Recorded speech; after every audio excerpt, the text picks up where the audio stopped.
No one wants one, a stroke, but each year here in the United States, about 800,000 people get one. Coming up next, what everyone needs to know about a stroke and how to recover from one with our panel of experts here at Memorial Health System Ohio. Physical therapist Amy Bowles, occupational therapist Taylor Lemasters, and speech language pathologist Miranda Black. This is Memorial Health Radio with Memorial Health System Ohio. I'm Cheryl Martin. So glad all of you are on to talk about this important topic that impacts so many people. So, Taylor, let me begin with you. Who is at risk for a stroke? There are several lifestyle and medical risk factors associated with a stroke occurrence. Some controllable risk factors include obesity, physical activity, increased drug, alcohol or nicotine use, high blood pressure and cholesterol, diabetes, and sleep apnea. There are also some risk factors that a person cannot control, and these include being above the age of 55, being African American and Hispanic, or being a male. Do you know why those particular ethnic groups are more susceptible? Just based on the anatomy, actually, you are more at risk for having a stroke being male, but with being female, the severity of the stroke is higher. Amy, what types of stroke can we have? Well, I did want to mention that stroke is the common word that we use for the medical term cerebrovascular accident or CVA. And it's a medical condition in which poor blood flow to the brain causes cell death. And when a stroke happens, the types are the best kind, transient ischemic attack, TIA. That simply means it comes and then it leaves fairly quickly. And the TIA is the ischemic, which I will speak about now. That is 87% of strokes are ischemic, and that's when a blood clot blocks blood flow to part of the brain. And brain cells begin to die in minutes. The brain tissue does not get oxygen and nutrients. So this can be blood clots, fatty deposits, or other debris that becomes lodged in the blood vessels of the brain.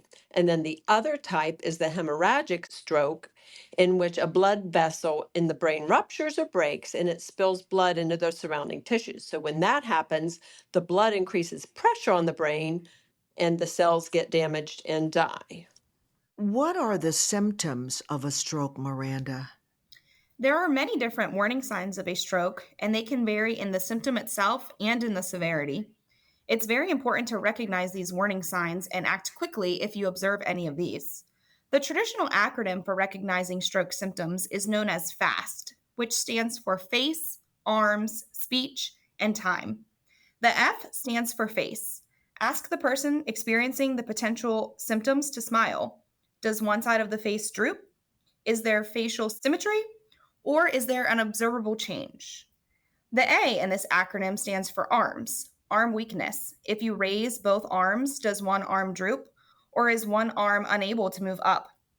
S stands for speech. Is the person's speech slurred, or is it strange or different? Ask the person to repeat a simple phrase, such as counting to 10, or their name or address. Is the person's speech slurred or different from their usual speech? And the T stands for time. If you see any of these signs or symptoms, it is very important to act quickly in the event of a stroke. It's also important to note the time that the first symptom started. Additionally, if the symptoms have resolved, it is still important to seek out medical attention. If you experience any of these symptoms, do not wait and immediately call 911 or go to the emergency room. Like I said, even if these symptoms have resolved. But now there is a new acronym that stands for BFAST. The B stands for balance and the E stands for eyes. Be aware if you have any balance difficulty or changes or visual changes. Miranda, thank you for that. So, really, the quickness has a lot to do, I'm assuming, with the severity of the stroke, and the quicker you get to the hospital can make a big difference, correct? Yes, absolutely. So, Taylor, what does rehabilitation following a stroke look like? This really depends on the severity of the stroke and the deficits that a person is experiencing. But for example, while a person is in the hospital, it is likely that occupational, physical, and speech therapy will all come to do an evaluation to get an idea of what deficits a person is experiencing. Once a person is medically stable, the therapist will then decide where they will get discharged to. And this can include their home, a skilled nursing facility, or an inpatient rehabilitation stay. If a person is discharged home, they will either get home health therapy in their own home or outpatient therapy locally. If a person goes to a skilled nursing facility, they will get therapy at that facility until they're strong enough to go home. And then again, they will get home health or outpatient therapy. If a person goes to inpatient rehab, this includes an intense rehab of 3 hours a day, 6 days a week, until they're strong enough to go home. And then again, they will get home health or outpatient therapy. We recommend that anybody that has a stroke, no matter how severe their deficits are, come see outpatient therapy at least one time when they're discharged home, just to ensure that they're fully capable of functioning in their home and their community. So, Amy, how is neurological rehab different from traditional rehab? There are a few similarities, and that includes that each receive a thorough eval by a qualified therapist, and then that therapist, together with the patient, develops the most effective treatment plan to remedy the dysfunction. Now, the biggest difference in neuro versus traditional therapy is that in neurotherapy, the central nervous system is affected, the brain. And that has so many subcategories, which I will mention in a moment. With traditional therapy, it's usually one joint, one area of the body, and the central nervous system is intact. With the central nervous system affected, that affects tone. Now, tone is how your muscles are at rest. There's hypertonicity where they're really tight, or spastic is another word for that, or spasticity. There's hypotonicity, which can be either low or flaccid, completely no tone. So the tone of the muscles is almost always affected with a stroke. Reflexes are also affected. And one of my favorite ones to give the example is we fall forward, we naturally put both hands forward to catch ourselves. That can be inhibited, as well as balance reflexes. So many different reflexes that are mediated in the brain, those are not there. So safety isn't there. Balance is almost always affected with the central nervous system deficit. And what we go back to and use in therapy is the developmental sequence that happens from birth to full development, wherein we start as babies and we cannot do anything necessarily volitionally. And then we learn to roll, then we learn to sit up, we learn to crawl. We use those stages in adult therapy to build the building blocks that are going to be needed to return back to function. So it's a whole body experience. Another thing that varies a lot is the time involved. For a traditional therapy treatment, it would be a few weeks, maybe to a couple months. In neurotherapy, it can be months to years. And previously, it was thought you are going to get all the return you're going to get within 1 year of your stroke. And thankfully, that's been found to be wrong. And there is no finite ending to the time you can make improvement. So your treatment can be years.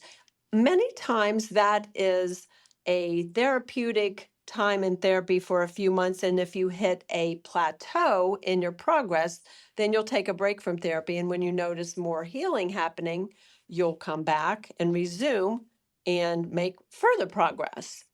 Another thing that's different, I mentioned, is the body. The entire body, head to toe, is involved in neurotherapy. And typically, traditional therapy focuses on one part. The sensory issue is also very important in neuro because many times people can't feel anything in the part they're trying to rehabilitate. That makes it very, very challenging because they might have motor function, they might be able to move it, but they can't feel it. So that affects it terribly. Or they might be hypersensitive, where everything that is against their skin is painful.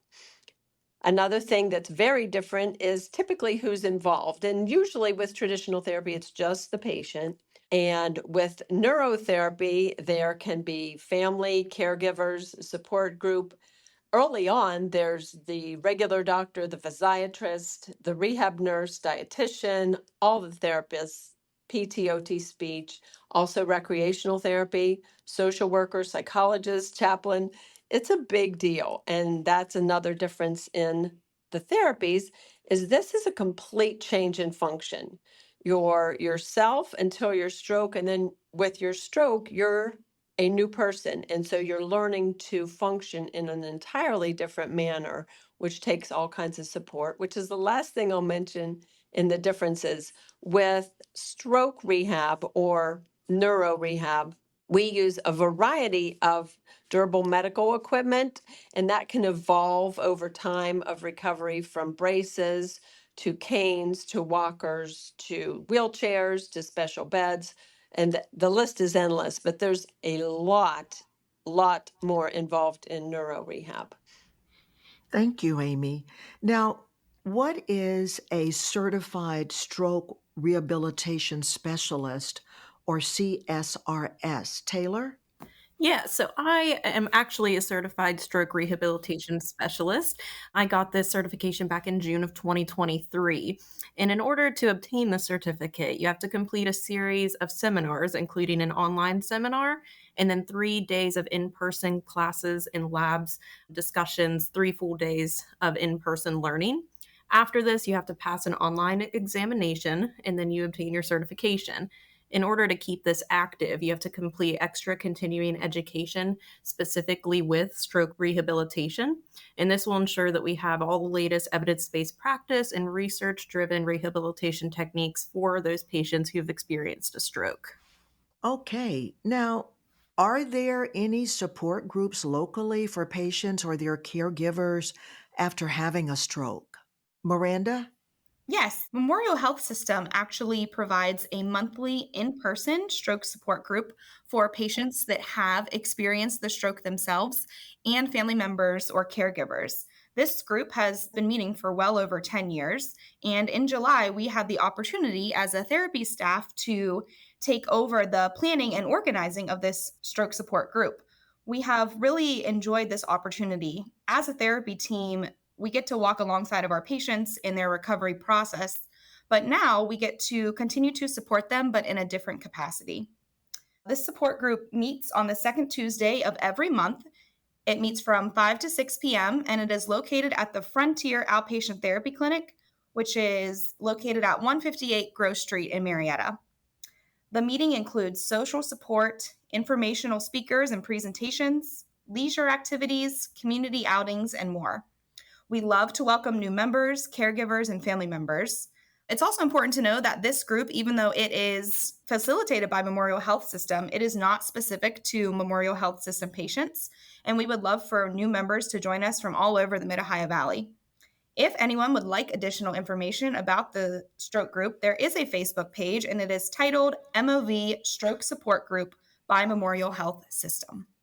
Thank you for that. This has been a great conversation. You've provided a lot of information about strokes. And as I was listening to you, it just sparked even some additional questions on my end because I've noticed that some people can recover from a stroke and kind of go back to their normal life. Some seem to never recover or have multiple strokes. Why is that? We kind of all have talked about the severity of the stroke. Depending on where the stroke occurs in the brain, each part of your brain controls a different part of your body. And depending on the time it took you to get medical help, or the severity of either the bleed or the blockage, that can affect your recovery with the body. It's important to know that the body still works and the brain still works, but when you have a stroke, it's the connection between the two that is interrupted. So just depending on how fast you got treatment and how severe that stroke is, it's harder to make that connection happen. And then some people get immediate recovery right after they get medical attention, and some people it takes years. And unfortunately, some people might not ever get 100% return of the body. So, is there anything a person can do to prevent them from getting another stroke? This goes back to the first question of who is at risk. We have all those lifestyle risk factors that we can change. So if you have a stroke and have the ability to change things, for instance, if you smoke, stop smoking. If you're overweight, work on a program to get healthy. And there's a lot of great information on how to do that within our system. If you are a person who struggles with high blood pressure, work with your medical professional about that. If you're diabetic, work with your medical professional about that. And again, there's some really great lifestyle changes that have been proven to even reverse diabetes. So there are great things you can do. Now, doing all things, if you control every single lifestyle risk factor, it doesn't guarantee you won't have another one, but that is going to decrease your risk. That's great, Amy. Any other lifestyle changes that come to mind in addition to those that you mentioned? Even for those who've never had a stroke? The most important thing I didn't mention as a therapist, activity. We got to be active. Anything else you would like to add as part of our dialogue today? Something else that helps with the severity of the deficits is the importance of rehab. So we really like to get it in there as rehab specialists really early, post day 1, 2, 3 of the stroke. And people that have early intensive rehab do seem to make better recoveries overall. Great. So the more effort a patient puts into that, it can make a big difference then. Absolutely. Amy Bowles, Taylor Lamasters, and Miranda Black, thanks for your time and for sharing your expertise on this critical topic, strokes and stroke rehabilitation. Thank you so much. That wraps up this episode of Memorial Health Radio with Memorial Health System. Head on over to our website at mhsystem.org/therapy services for more information and to get connected with one of our providers. Please remember to subscribe, rate, and review this podcast and all other Memorial Health System podcasts. Thanks for listening to Memorial Health Radio.